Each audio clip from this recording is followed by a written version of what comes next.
ਇਹ ਦੋਸਤੋ ਹੁਣ Hangda. ये सारा कमरा है जी ये। अस्सलाम वालेकुम दोस्तों, मेरा नाम मोहम्मद आतिफ हुसैन पवे बी के आतिफ सियाल।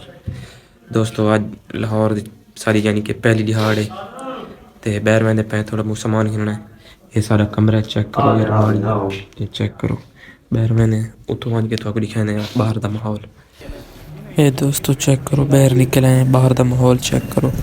ये चेक करो अगर मैंने पे शहर वाले पासे ये फैक्ट्री है, पता नहीं किस वाली है। दे दें वहाँ तक का माहौल।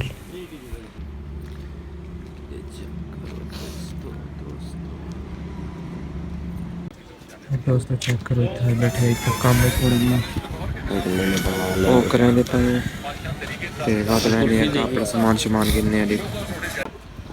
दे दोस्तों चेक करो, ले ले कुर्सी तक कहा खाना नहीं था बड़े शहर में बढ़िया गाड़ी हर शहर नवा चेक करो। दोस्तों चेक करो गली इतनी सोहनिया गलियां बखर दी ना जड़ियाँ इतना चेक करो। दोस्तों चेक करो दुकान थे पड़ चुके हैं। दुकान तो सामान थोड़ा भी मिलते पे गिनना से जरा एक ताला की दस है भाई ये साबन रखना भी साबन दानी बात वैने पिछा ने का फैक्ट्री वाले पास है।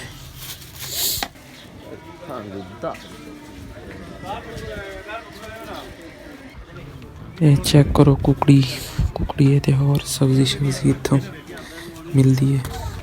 तो चेक करो दोस्तों जेड़ा है बाजार निक्का सुक्का उसी चो निकल आया हूँ मैं पैन फैक्ट्री वाले पासे मन के बाद थोड़ा दिखाने उतों का माहौल। ये समंदर देखो।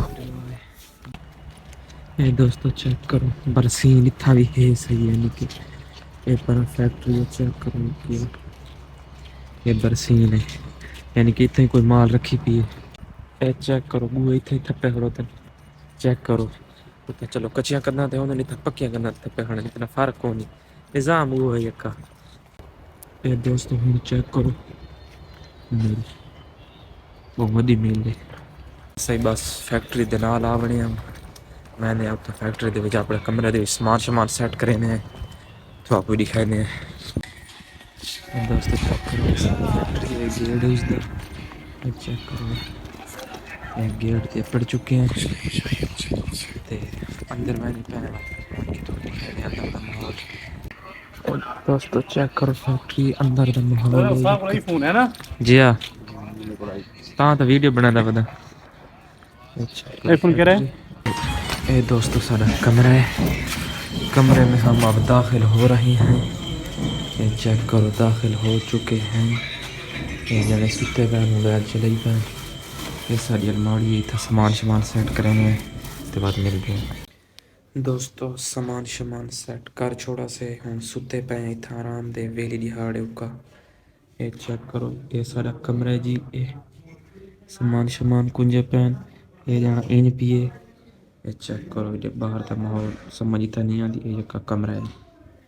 असा इतना बैठे हैं हूँ अज मोबाइल की फिलहाल फुल दिहाड़ है बात कल तो काम शुरू है मत टाइम ना मिल सी ना मोबाइल चले सो ते अज जल दिहाड़ फ्री है मोबाइल मारे ते अज दे व्लॉग दा करें आई थी एंड ते मिलते हैं इंशाल्लाह अगले व्लॉग अगला व्लॉग शायद लेट आसी ते अल्लाह हाफिज़।